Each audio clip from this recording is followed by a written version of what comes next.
Adam Taxin here. Merry Christmas from Ormond Beach, Greater Daytona Beach, Florida. On the line is a fellow Jew, Dave Aronberg, who has a little less Christmas responsibility the way I do. He's the state attorney for Palm Beach County, Florida.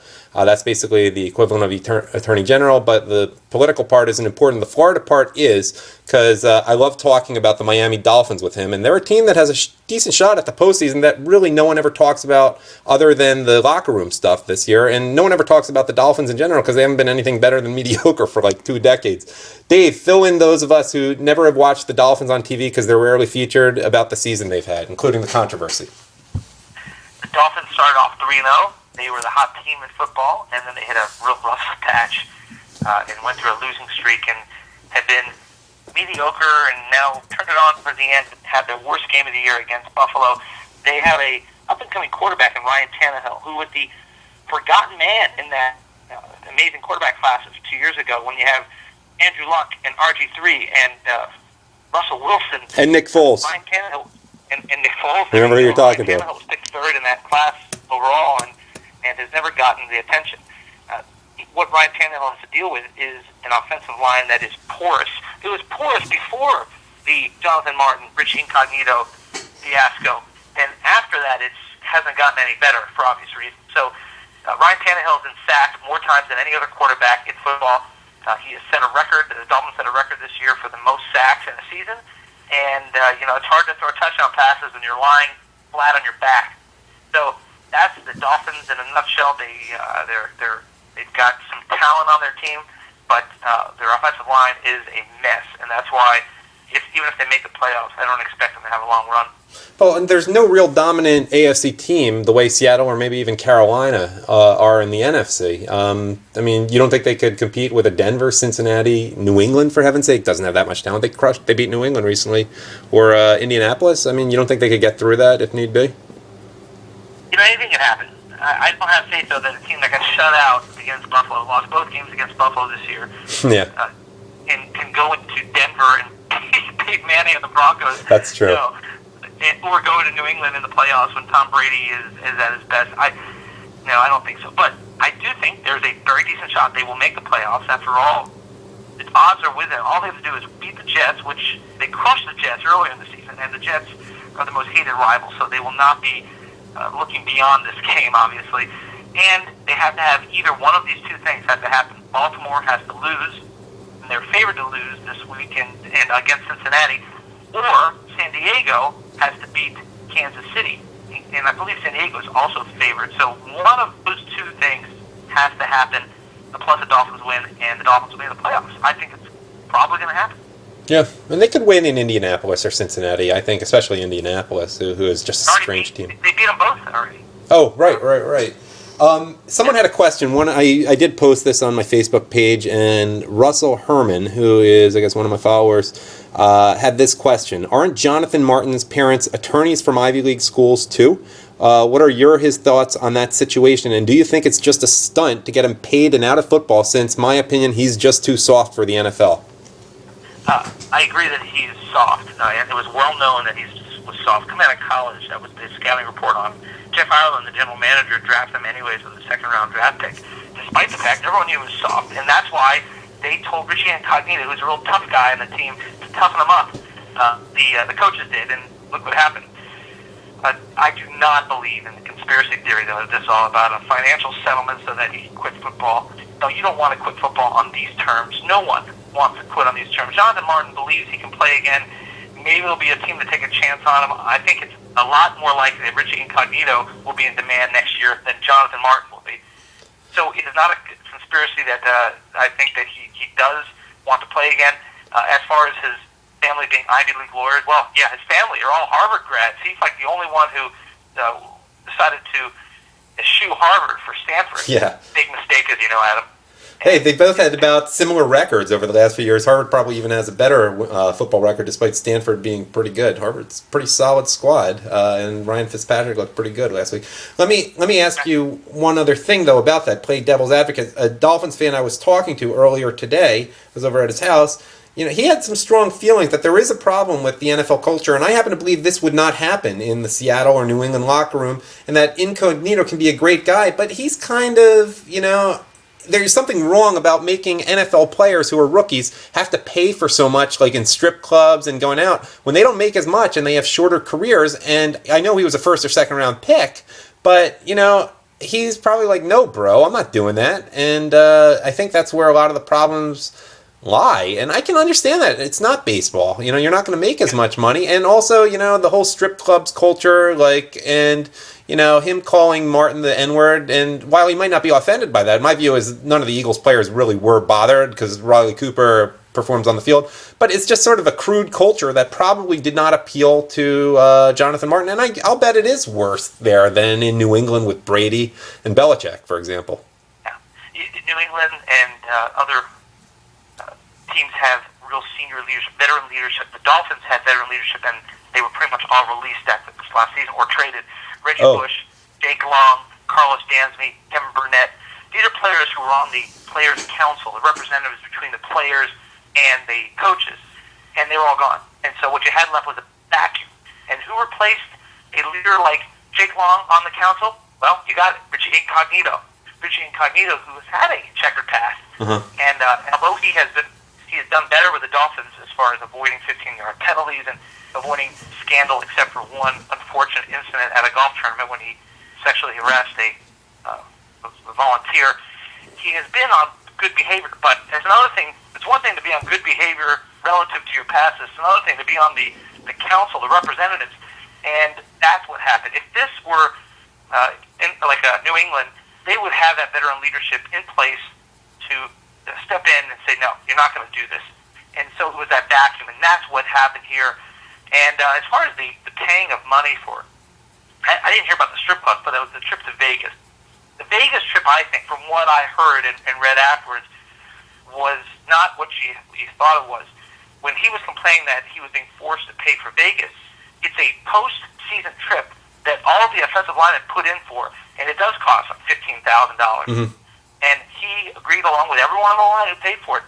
And then after it was done and paid, he backed out. And so they're saying, no, we're not, you're paying. You're not, you can't back out at the last minute, and we're not giving your money back. So that's the story of that. Plus, as far as the N-word, I'm never going to justify any of that. Right. It is telling, however, that the African-American players unanimously stood up for Incognito over Martin in this case. Yeah, well, that's not different. I mean, that's in Philly. The black players in particular hated McNabb. I mean, he wasn't well-liked particularly by anyone, but they really seemed gung-ho when Garcia was leading them. Obviously, McNabb was injured, and he was the starting quarterback. But, the thing, I get the impression, because we had an incident with McNabb and Sean Andrews, my guess, and you and I are fairly normal-sized guys, but players who are Jonathan Martin's size probably start, feel a little bit like freaks, no matter how good they are athletically, when they're children. And I think about Kareem Abdul-Jabbar, who always felt awkward just because he was so much bigger than everyone else. And you got to be a little sensitive. And McNabb, did that to Sean Andrews, who was a first-round pick, very high in the draft, really upset him and made his life miserable. And he never was the player he would, and it hurt the team. And I think you got to be a little more sensitive. And if you're biracial, I imagine you have to be a little more sensitive too.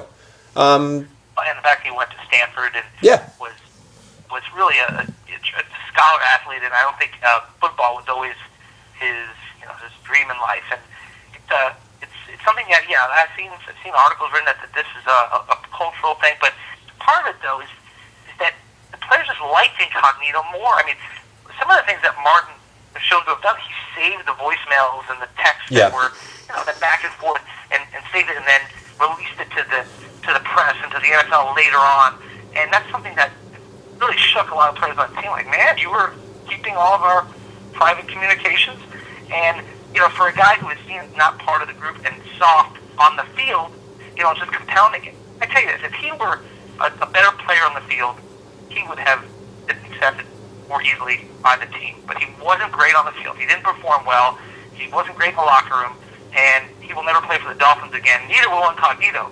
But like I said, I think Incognito will have a job more easily next season than Martin will. I don't know how any team other than possibly the New England Patriots with Bill Belichick, or if Peyton Manning were to say, I think this guy's all right. I guess Baltimore, if Ray Lewis were still on the team, could say, we're going to give this guy a chance. And, Ray Lewis was such the alpha male, such the unquestioned leader of that team, someone like that could do it. But I could never see an up-and-coming team, say, like a Detroit, I don't know if they're up-and-coming, but I couldn't see him fitting in the locker room. There's just too much at risk. How could anyone trust him? Which one? How could you ever trust Martin? I mean, Incognito will be fine. You know what you're getting with Incognito. Because Incognito is a better player. But yeah, I'll see. I'd like to see which team selects Martin. But he wasn't good on the field. He's not good in the locker room, and I have no sense that I guess he's a nice guy, I'm sure, but he just it's going to be hard for him, I think, to bounce back so easily. He'll have to prove himself on the field, and then he'll be accepted. But that's really the bottom line. You can get a million chances. You can be Lawrence Phillips and have a long criminal career and keep bouncing around the league as long as you have talent. By the way, that was that's why Steve Young doesn't play anymore. You know that. That was Lawrence Phillips who missed the blitz block on the blitz that ended Steve Young's career. Oh, that was when San Francisco took a chance on Lawrence Phillips. Shows how well that works out. I didn't realize that. That's what happened? The Dolphins did too. He lasted a few weeks and then was jettisoned after violating some team rules. And I don't remember if he got arrested. I know that Cecil the Diesel, he got arrested too. So when the Dolphins take chances on these guys, they seem to never turn out okay.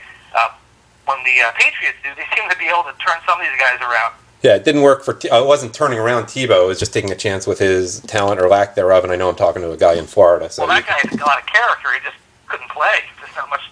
Yeah. Well, he performed sometimes in games that they should have been up 37-10 at that time with the way Denver's defense was playing that well, and he had dramatic wins when he should have been out of the game already, and the backup would have been in there if he had performed better. But I mean, I like Tebow, and I'd love to see him do well, but it's just interesting. But, I guess one final thing I want to ask you, because, again, this segment's getting long, and I know you have a lot to do, is you must have a certain feeling, I'm watching this objectively, but with the Martin Incognito issue, your team might have been having a bye for the playoffs had this not occurred. Their biggest weakness is their offensive line. It must have, pissed you off. No, the offensive line was a shambles beforehand. Martin couldn't block, and they were struggling beforehand. They were leading the league sacks before this occurred. If anything, this thing brought the team together. It was that us against the world mentality that seemed to rally the team and led to a 3-game winning streak that culminated in a huge win against the Patriots 2 weeks ago. Now, last week, they got caught looking ahead and didn't show up at Buffalo. Mm-hmm. And so we'll see which Dolphins show up this Sunday. I think the good Dolphins will show up. I think they'll win. And I think either Baltimore will lose or San Diego will win.